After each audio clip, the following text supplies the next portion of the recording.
How are you this evening? I'm very good tonight. How are you? Hanging in there. It's been a long, well, couple of months, but we're Yes. hanging in. I can, when you say a couple of months, I can't even, yeah.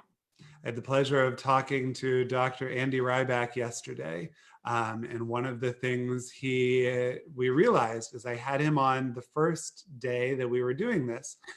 That was 58 days ago. Right? So let's dive into it this evening. I saw that the California State University system is probably the biggest voice to say that they're not expecting a return to campus as normal this fall. You've been watching this very closely. What else are you hearing? What are schools up to right now? So that's a big, not a surprise that one of the schools came out and said that, but all schools are looking at their contingency plans. I'm a little surprised that California came out so soon to say that, the California state schools, but it's on everyone's minds what they're going to be able to do. And so they're the first ones to say, look, it's done, we're online. That being said, the PASHE schools, which are the Pennsylvania state schools, are also talking about what their recommendations. So that's all the state schools, not Pitt and Penn State, but all the other state schools. They are discussing that as well. For my territory that I cover involves all of Penn State into West Virginia, and I go up into the SUNYs into upstate New York. SUNYs are also having these discussions, and they'll all be announcing probably sometime in mid-June is my guess. That's why we were a little surprised by California coming out so early. But this is the thing that everyone has to understand. It will not be a regular semester no matter where you go. It doesn't matter, even if they say we are all coming back on campus, it will not be a regular semester. The SUNY system already said to all their instructors, you can choose to go online if you are not comfortable coming on campus, even if there are students on campus. So you're already seeing that there's going to be a lot of individual things going on where an older instructor who's maybe immunosuppressed, or not even older, an immunosuppressed instructor is going to say, I can't come on campus, but I'm going to be teaching. So we're going to see a lot of different things. Wow. Before we started, we were talking a little bit about camps. And one of the interesting thing about the camping movement is that camps were given a deadline they couldn't announce for quite a while. I gather that doesn't exist in the university world. The NCAA or these governing bodies aren't giving any type of guidance. It's every university for itself. Every state system for themselves. So for example, Louisiana state system announced they are bringing students back on campus, but everyone has to remember you have to take that with a grain of salt, because those of us who work with those deans and those schools know when they say they're bringing students back on campus, they plan to do that, but your semester will not look like it did. Arizona state system bringing students back. So certain state systems have announced, but like I said, SUNYs, PASHEs, they haven't. Florida state ones haven't. So we are just listening and waiting. You have been working super hard in your capacity helping students helping professors, helping schools move content online. Tell us a little bit about what you've been up to recently. So my job, I work for Cengage Publishing, which is, it's not just books, it's actually courseware, ebooks, online homework systems testing. And my job is what's called a customer success manager. And I work in a district that covers West Virginia into Pennsylvania, like I said, to Penn State and up into upstate New York. And my job, funny enough, is helping build online courses with our courseware and then training professors on how to use them. So as you can imagine, we went into the spring semester with our usual users, funny enough, always begging those other instructors who are holdouts when it comes to online programs to come on, try it, use it, And then starting in March, I basically, my entire district, everyone in there, we were just slammed with, every instructor that had not been online asking us for help, because not just us, Cengage was the first out of the block, but all the higher ed publishing companies offered their online services for free. So the students were given access to all of our products for free.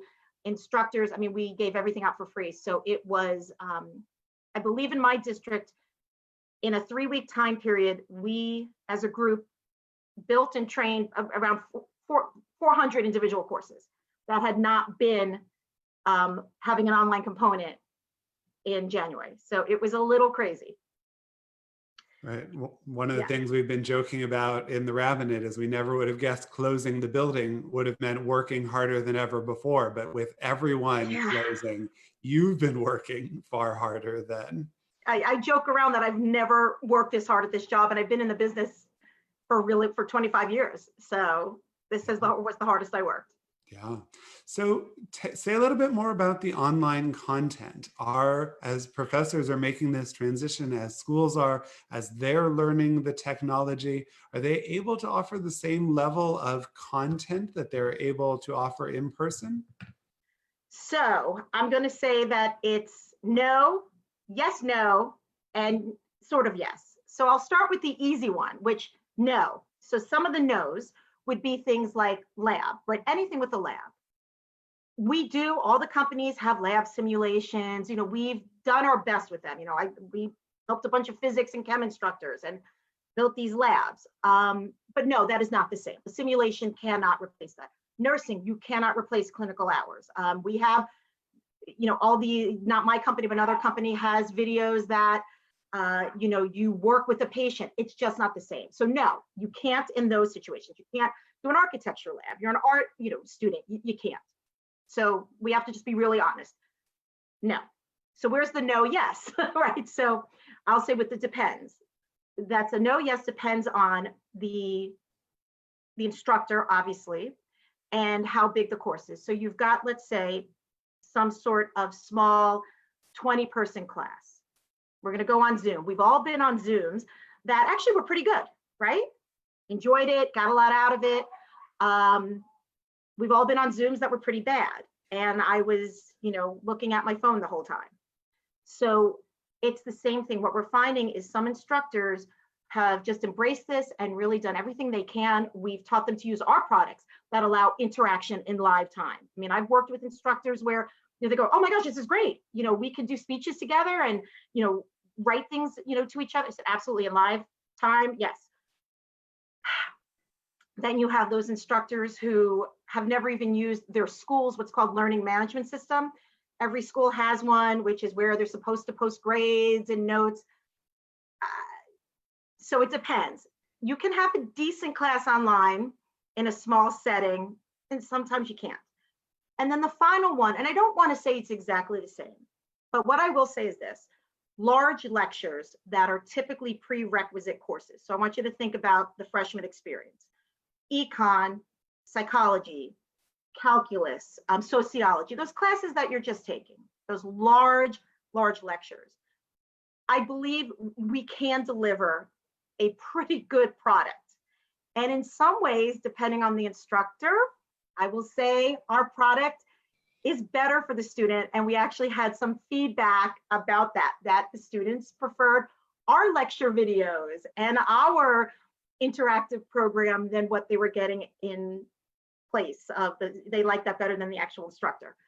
So there's my answer. I think, yes, we can deliver some pretty good online product, but it takes a lot of work on everybody's end on embracing the good stuff that we have, getting the instructors on it. So that's my answer. There is no really good answer. Yeah, as a product of a large state school education, you're right that first, the introduction to chemistry, where you're one of 1,500 people in a space, probably could be done a little bit better as long as the instructor is willing to put in the work to make it so. Exactly. And the online programs that we have for those large courses, in some, they weren't embracing them before. And like I said, when we did our surveys with these students, I said, I didn't know I could do, watch videos on my own and do interactive study and get so it's been kind of an interesting take, but, again, there's nothing like the in-person experience. Right. That's absolutely right. There are tremendous economic forces at play here, from all of the decisions universities are making. I was reading a lot about the NCAA canceling its tournaments. You have been posting an awful lot on social media about just the economics here and how schools are going to survive, what it means, and how I saw a recent article you posted, it's not only schools, it's surrounding communities. What are some of the economic factors at play here? So our industry, and anyone, you can find this, not just because I'm in the industry, anyone can find this. Let's start with before COVID. There was a decline in college students just because of our general population. So starting about 2 years ago, we started to see a decline coming of high school graduates all across the country, in particular hitting very hard in the Northeast and Midwest areas. This decline is continuing for at least another 5-6 years, and then there'll start to be a slow upswing again. So schools were looking ahead, universities have been looking ahead, how do we fill our classes, right? We have a decline in population. We built all these extra dorms. So they reached out, and over the past few years, we've all probably noticed a lot of more international students who pay full price, by the way. And out for a state school, out of state, if they're going to a private school, they don't get the scholarships that other kids will get. So they've relied very heavily on that. This now just forced this issue to the forefront, COVID. So what was happening, some schools, and I hate to call any school a third tier school, but there are tiers, right? The Harvard, Yales, the Dukes, they're never going to lack students. But everything below that struggles to fill classes. So what's happening is not only are these schools losing their revenue from this semester that just happened, right? Losing the revenue for that. They've given money back for room and board. They're about to lose all of their international students who will not be able to come back in the fall. Okay. We are seeing, so our industry is predicting at a minimum, and everything rides on who's bringing kids back to campus. As of now, predictions are at least a 20% drop in enrollment. And that's an average.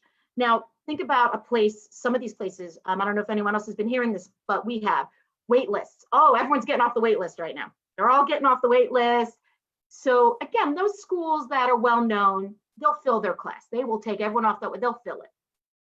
But everyone else won't. And we already have schools that are we know of schools that are struggling. You will see schools that will go out of smaller schools, in particular liberal arts schools. You will see some of them closing. You'll probably see some merging of schools as well to try and save something. But the predicament, this was coming. This was a reckoning. Higher ed has been out of control in terms of how much money they were spending on, there's all sorts of, we need other people in leadership positions. Now, the amount of money that they spent on dorms, on water parks, it was coming. And it just was forced by COVID. And the big problem now, like I said, is going to be what happens when at least 20% of your students don't come. So you're not just talking about freshmen who are right now, surveys are showing, again, 10 to 20% of freshmen are saying, I'm going to defer a year or go to community college.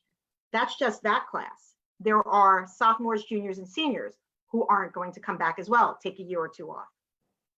So we don't know, but we are preparing for a minimum of a 20% drop of enrollment, definitely.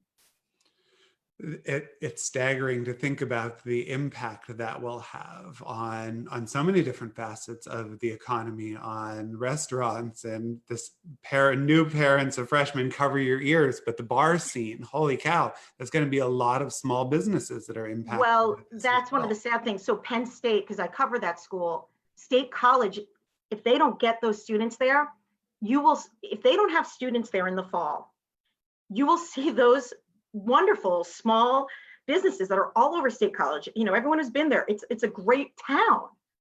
They will not be able to reopen. So it's very sad to think about that. And then let's take another step back. We have to remember all the parents who now can't send their kids to school.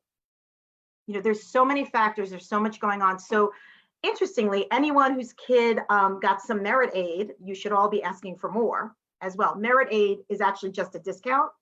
One thing that the schools are willing to do is renegotiate packages. You just say, my kid's not coming, and they are much willing. And again, remember, it's a discount. They're not actually giving you physical money. So we're hearing a lot of that as well. I've been hearing, I've been reading a lot of that. They are much more open to negotiating their packages. That's good to know. I can't ask you what the fall has in store unless you happen to have a better crystal ball than I do.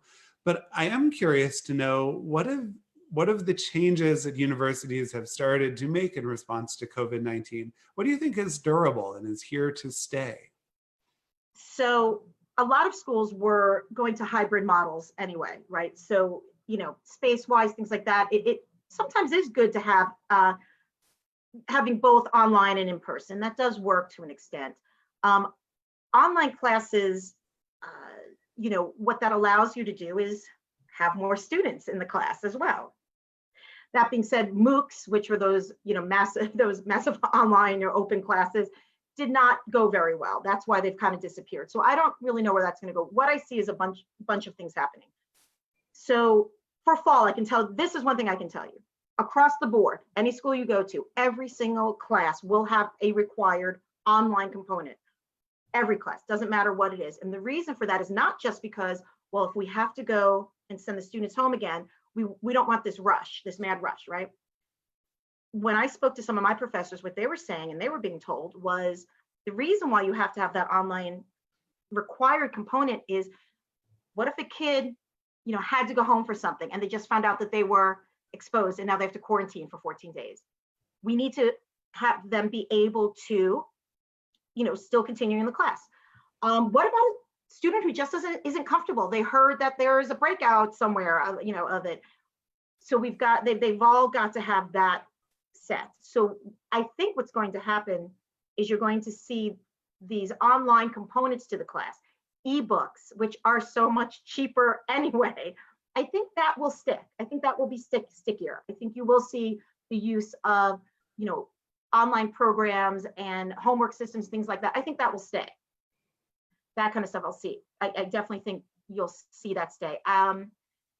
In terms of what else will stay. So what everyone has to kind of be aware of is, again, population was declining. In the state school system here in Pennsylvania, which is important for us here, there was talk about closing some campuses and this was before COVID, and making some campuses specialty campuses.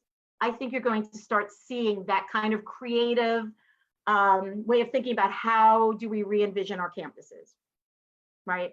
Do we have less people on campus, but we're specialized? So one instructor explained to me that Slippery Rock, they were talking about making that, physical therapy, occupational therapy, health sciences oriented. And IUP, teacher college, criminology. And you could see how that would change how you could do classes and things like that. So I think that will stay. I think the creative way people are thinking about things, that will stay. Yeah, and I think also we're going to see something happen with adjunct instructors, that schools right now have had to cut back, they've had to do layoffs, they've no more hiring. I think tenured professors will wind up maybe having to pick up some of the slack, and I don't know what's going to happen to the adjunct instructors now. So I think we'll see a shift in that as well, which has to happen. It's been relied on too much. And I'm just trying to think what else we're mainly hearing. I think you're going to see again a big shift in the one place where I think there'll be growth. Well, not me. We think there'll be some growth is community college. I think the community college for 2 years will become more popular. You realize, why not do my prerequisites at a community college? So that may stick as well.